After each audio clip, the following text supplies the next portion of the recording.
So 2020 has been a crazy year with the pandemic and all. Gas prices are unusually cheap. No one's driving though. Groceries become expensive. Apples are getting really expensive. See what I did there? So that beckons the question, the elephant in the room. Is the new 2020 13-inch MacBook Pro worth your money? Is it not?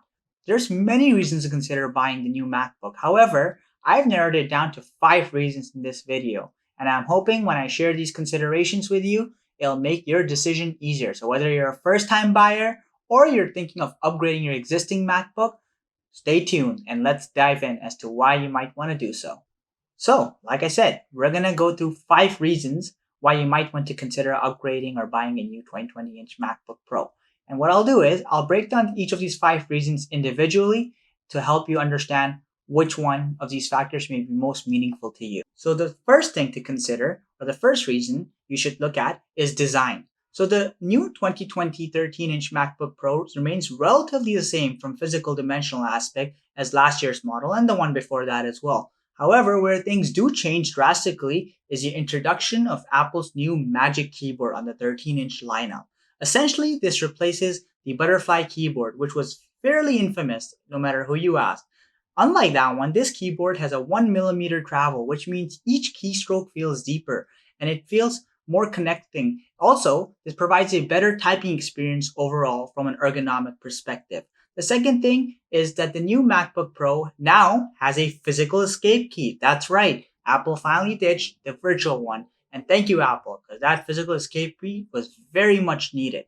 Furthermore, another thing to keep in mind is that the new MacBook actually has inverted T keys. So Apple has ditched the bigger left and right arrow keys for more smaller, modern looking ones. And last thing about the physical dimension is that the new MacBook is 1mm thicker. However, you'd be hard pressed to be able to see this difference physically unless you had a 2019 model side by side. So reason number 2. I know for many MacBook Pro owners and also for ones looking to buy a MacBook Pro for the first time, one of the biggest entry obstacles is the lack of storage on the base model. Thankfully, this year, Apple has actually doubled the storage capacity across all their models on the 2020 13-inch model. What that basically means is previously, the 13-inch base model used to come with 128 gigs of memory. Now you get a whopping 256. Well, it's not really whopping, but it can get pretty whopping because you can upgrade this all the way to a 4TB SSD. And that is a lot of storage. So the best part is you get to keep the same price, but you get double the storage. Reason number 3. You get a lot of configuration options with the new 2020 13-inch models. And a lot of people have said, oh, wait, this is a pretty minor upgrade, but hear me out. Apple has given a lot of options this year. So that means different people with different budgets and price ranges can actually be accommodated across a 13-inch lineup. So let's go through the configuration options briefly. So the base model starts at $1,700 Canadian. However, that includes a pretty good value. So what you get right off the bat is you get a 1.4 GHz 8th Gen Intel Core i5 quad-core processor that peaks at 3.9 GHz. Furthermore, you get 8 gigs of RAM that is upgradable to 16 gigabytes of RAM should you want to do that. You can also get 256 GB base storage like I mentioned earlier, and this can be upgraded all the way to 1 terabyte on the base configuration. Furthermore, the base configuration comes with 2 USB-C ports. For most users, this is normally enough, but if you have a lot of accessories or you connect multiple things to your USB ports at the same time, you may want to consider the higher end model, which we'll go through in just a second. The second configuration is actually a higher spec MacBook Pro. So this configuration starts at $2,400 Canadian, and it includes the following things right off the bat. You get a 2.0 GHz 10th Gen Intel Core i5 quad-core processor that peaks at 3.8 GHz. You also get the new Intel Iris Plus graphics, which are more powerful than the one in the base configuration. So this allows you to game better, video render faster, and also use more GPU-intensive applications with more efficiency. Also, this model starts with 512 GB storage capacity, which is a great thing for anyone looking for more media content storage on their local drive. The best thing perhaps about this model is you get 4 USB-C ports as opposed to 2. So if you need more USB capacity, then you definitely get it with the higher end model. Another thing to keep in mind is that this model comes with 16 GB faster LDDR4X memory. That is a mouthful.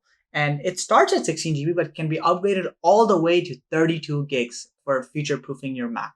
Now, if you're feeling really exotic, you can upgrade your MacBook to the top of the line specs. So if you won the lottery yesterday, what you can do is for $4,650 Canadian, excluding taxes, mind you, you can get the Intel Core i7 10th Gen 2.3 GHz chip that peaks at 4.1 GHz. Also, you can get a whopping 4 terabyte storage. That is a lot of storage for one MacBook. And hopefully content creators out there would be satisfied with this amount. And like I said earlier, you can max it out at 32 gigs of RAM, which should provide ample power. So, number 4, cooling. And cooling is often underestimated. Often people ask, hey, why don't I just get a MacBook Air and save a couple of $100s? Well, here's the thing.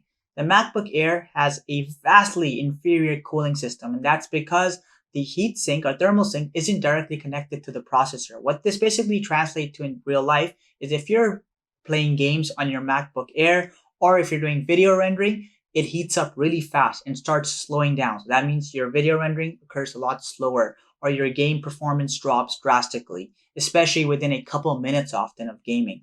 With the MacBook Pro, you get a dedicated cooling system that actually keeps a thermal heatsink and fan right next to the CPU. What that means for you is essentially you can game for longer, you can do more CPU intensive tasks for longer periods of time without your MacBook slowing down or dropping in performance. And that's definitely an important factor to consider, especially if you're doing some sort of media related content. So keep that in mind.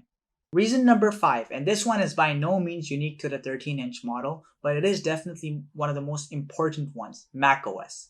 So if you're coming from Windows, macOS is a whole different animal. Unlike Windows, which is often based on different applications coming different places, macOS, similar to many Apple products, tries to achieve this all in a single package. So everything from video editing using tools like Final Cut Pro to Apple's built-in Safari application, as well as various other applications that are exclusive to Apple are all included in macOS right from the get-go. So this is a very important distinction, especially if you're someone who's in video production. You may want to consider a MacBook Pro because certain applications for Apple are so well optimized that they work flawlessly. Now, on the flip side of this, if you're someone who games a lot or uses a lot of third-party applications, you may want to check Mac compatibility.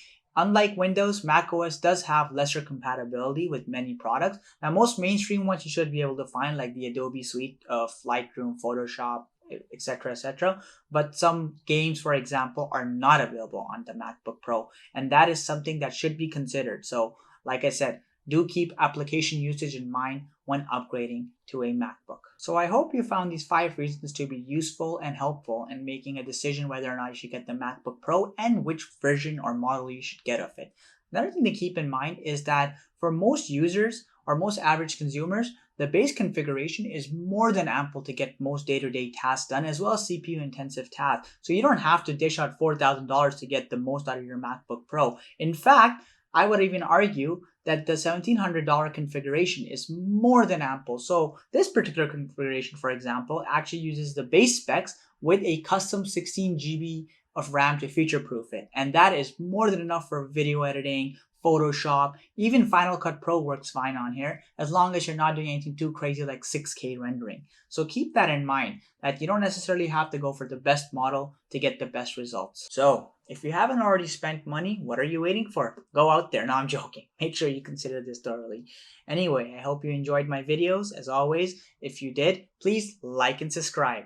Also, keep in mind that if you have anyone who might benefit from this video, please do share it with them. Until next time, Soul of Tech logging out.